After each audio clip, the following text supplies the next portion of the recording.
हाय student, आज आपण बघूयात टाईप नंबर सेकंड. काय क्वेश्चन दिला बघा. क्वेश्चन फिक्स असेल. फाइंड द जॉईंट इक्वेशनलाच दुसरं नाव आहे combine equation of the two line. म्हणजे ह्या दोन लाईन दिलेत, त्या दोन लाईनचे आपल्याला काय करायचं आहे, जॉईंट किंवा कंबाईन इक्वेशन. ठीक आहे. मग आता सोल्युशनमध्ये दिलेले जे काही दोन लाईन्स आहेत त्या दोन लाईन्स लिहून घेऊयात.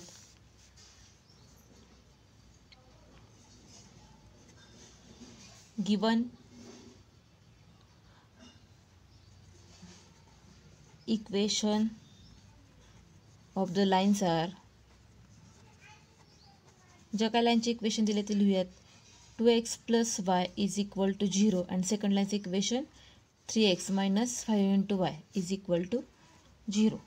ठीक आहे. या दोन लाईन्सच काय काढायचं आपल्याला, जॉईंट किंवा कंबाईन इक्वेशन. मग त्याच्यावरून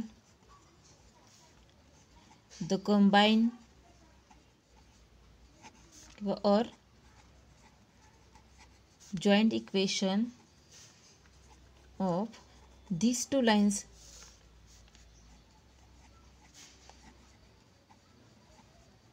are, तर त्याच्यावरून त्या दोन लाईन, आता ही म्हणजे ही फर्स्ट लाईन असेल u = आणि सेकंड लाईन असेल v = आणि जॉईंट किंवा कंबाईन इक्वेशन आपलं काय u × v = 0. मग त्या दोन line 2x + y into second लाईनचं इक्वेशन 3x - 5 y = 0.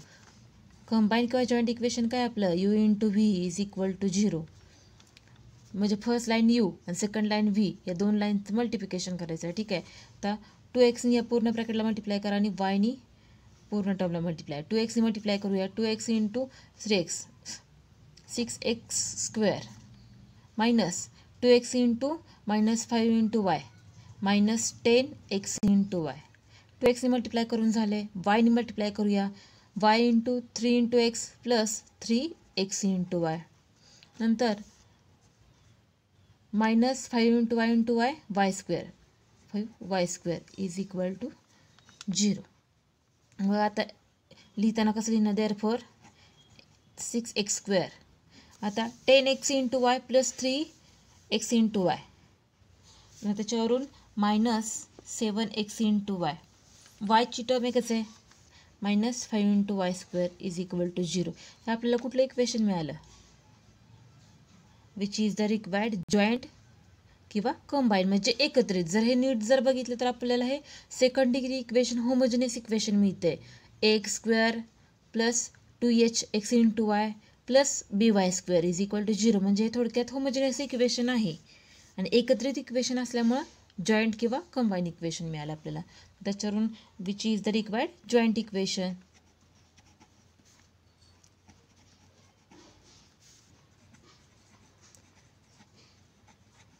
जॉईंट किंवा combine equation.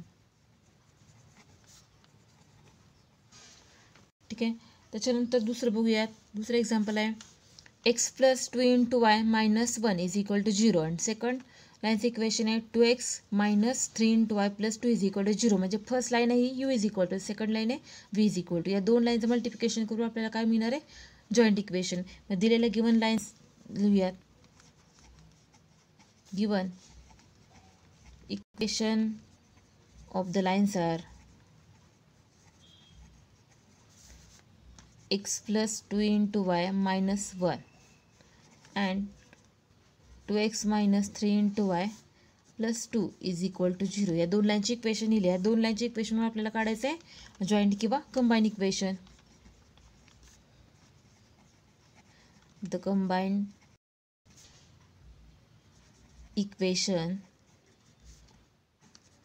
Of these two lines are, तर दोन लाईन्स लिहूयात. x + 2 × y - 1 म्हणजे u व्हॅल्यू मिळाली.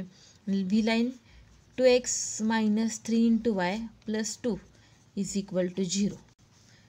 बघा आता इथं 3 टर्म्स आहेत आणि दोन ब्रॅकेटचं मल्टिप्लिकेशन. म्हणजे आता एक्सनी मल्टिप्लाय करणार पूर्ण टर्मला, नंतर 2yनी, नंतर -1नी. आता एक्सनी मल्टिप्लाय करूया.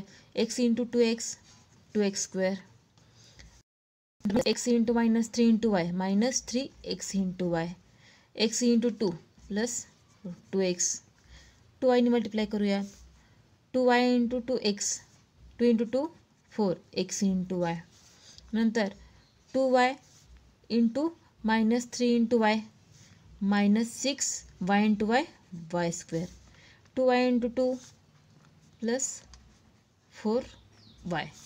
मायनस 1 मल्टिप्लाय करायचं. तर मायनस 1 मल्टिप्लाय केलं तर हे टर्मचे सगळ्या साईन फक्त चेंज होतील. Minus 1 into 2x minus 2x. Minus 1 into minus 3 into y minus minus plus 3 into y. Minus 1 into 2 minus 2 is equal to 0. तर लिहिताना इक्वेशन बघा कसं लिहावं लागेल आपल्याला. एक्स स्क्वेअरची टर्म कुठं आहे का बघा. असेल तर कॅल्क्युलेशन नाही आहे म्हणजे एकदाच आहे. 2x स्क्वेअर लिहूयात. त्याच्यानंतर एक्स इंटू वाय असणार टर्म्स. इथे एकच आहे. दोन आहेत. 3x इंटू वाय आणि प्लस 4x इंटू वाय. त्याच्यावर व्हॅल्यू मिळेल प्लस एक्स इंटू वाय. त्याच्यानंतर एक्स असणार टर्म्स. इथं 2x आहे प्लस 2x आणि इथं minus 2x get cancel.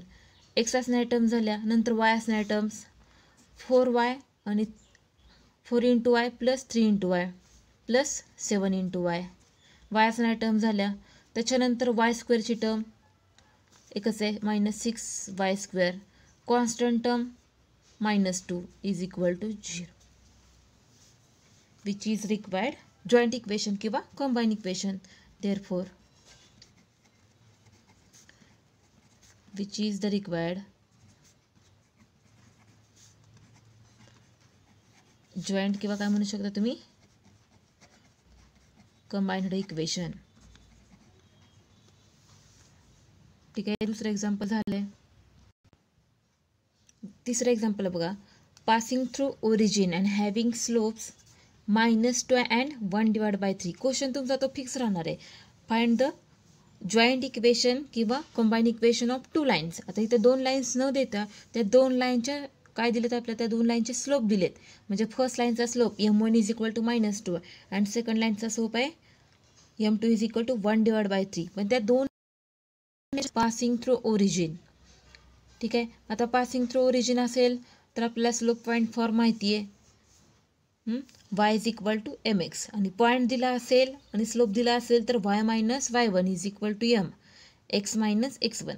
Point आणि स्लोप दिला असेल पण इथं स्लोप आहे आणि ओरिजिन सांगितलं त्यामुळे आपल्याला स्लोप पॉईंट फॉर्म काय मिळेल y is equal to mx. मग त्या फॉर्मचा यूज करावा लागेल आपल्याला आणि त्याच्यावरून त्या लाईनची इक्वेशन काढून मग त्याचं जॉईंट इक्वेशन काढायचं आहे. ठीक आहे. मग दिलेलं जे काही गिवन इन्फॉर्मेशन आहे ते लिहूयात.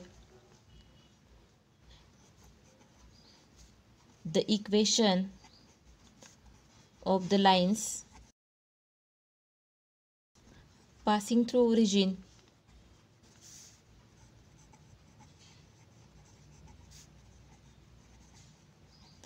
and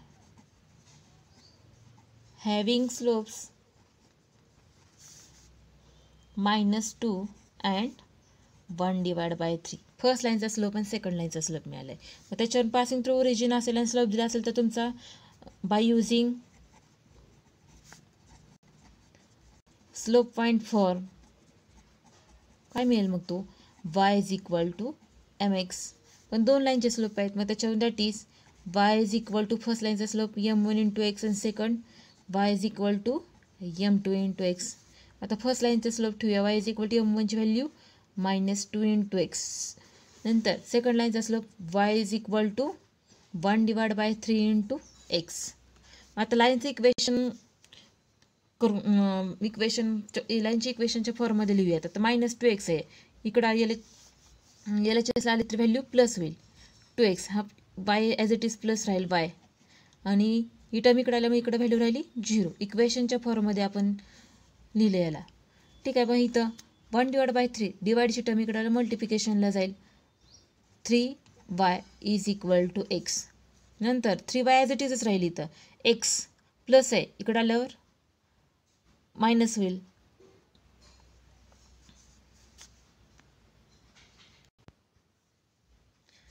इकडे आल्यावर मायनस होईल. तसं न करता काय करता येईल आपल्याला हे 3 इंटू वाय इकडं नेता येईल. म्हणजे हे एक्स ॲज इट इज इथं ठेवता येईल. देअरफॉर एक्स 3 इंटू वाय हे प्लस व्हॅल्यू इकडे आल्यावर minus 3 into y is equal to 0. 2 लाईनची इक्वेशन मिळाली आहे. 2 लाईन म्हणजे u इज इक्वल टू आणि second line v is equal to. तेच u इंटू v म्हणजेच कंबाईन किंवा जॉईंट इक्वेशन. मग त्याच्यावरून लिहूयात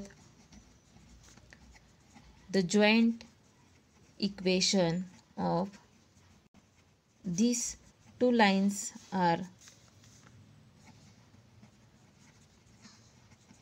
first line लिहूया 2x into y into x minus 3 into y is equal to 0. म्हणजे ही u is equal to मिळाली आणि ही v is equal to मिळाली. तर दोन ब्रॅकेटचं मल्टिप्लिकेशन x ने मल्टिप्लाय करूयात 2x नी, नंतर y नी 2x into x 2x square minus 2x into minus 3 into y minus 6x into y, y नी मल्टिप्लाय करूयात plus y into x x into y minus 3 into y 3y square is equal to 0. Therefore 2x square 6x into y plus x into y minus 5x into y minus 3y square is equal to 0, which is required joint equation.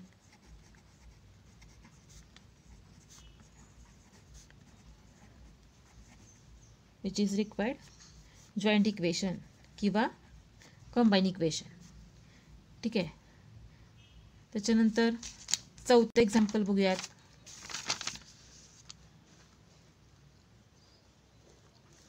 बघा चौथं, passing through origin and having slope √3 and -1 divide by √3. दोन लाईनचे slope दिलेत.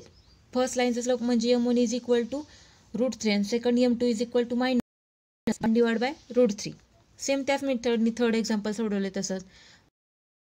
Lines passing through the origin and having slope √3 and -1 divided by 3 by using slope point for y is equal to mx. म्हणजे first लाईनचा slope मिळेल तुम्हाला, that is y is equal to m1x आणि second लाईनचा slope y is equal to m2x. That is y is equal to m1 ची value √3 into x, लाईनच्या इक्वेशनमध्ये फॉर्ममध्ये लिहिलं √3 into x प्लस इकडे आल्यावर हे या साईडलाच व्हॅल्यू ठेवली प्लस y इकडे आल्यावर मायनस होईल √3x इन minus y is equal to 0. नंतर इथं m2 ची व्हॅल्यू -1 बाय √3 मल्टिप्लिकेशन डिवाइडची टर्म इकडे आल्यावर मल्टिप्लिकेशनला √3 into y is equal to -x. इक्वेशनमध्ये -x आहे, इकडे आल्यावर प्लसमध्ये होईल, ॲज इट इज टर्म राहील x प्लस √3 into y is equal to 0. ह्या दोन लाईन मिळाल्या, u इज इक्वल टू आणि v इज इक्वल टू. त्याच्यावरून द जॉईंट किंवा or combine equation of these two lines. First लाईनचं इक्वेशन लिहिलं √3x minus y into x plus √3 equation. x नी multiply करायचं आहे, नंतर मायनस y नी मल्टिप्लाय करायचं आहे पूर्ण टर्मला. ठीक आहे.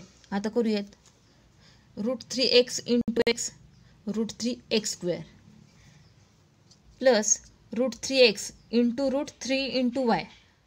स्क्वेअर रूट आणि 2 टाइम्स स्क्वेअर रूट आहे म्हणजे त्याचा स्क्वेअर होईल, स्क्वेअर रूट आणि स्क्वेअर गेट कॅन्सल, त्याच्यावरून काय मिळेल 3x into y. नंतर -y नी मल्टिप्लाय करूया, -y into x -x into y -y into √3 into y -√3 into y square is equal to 0.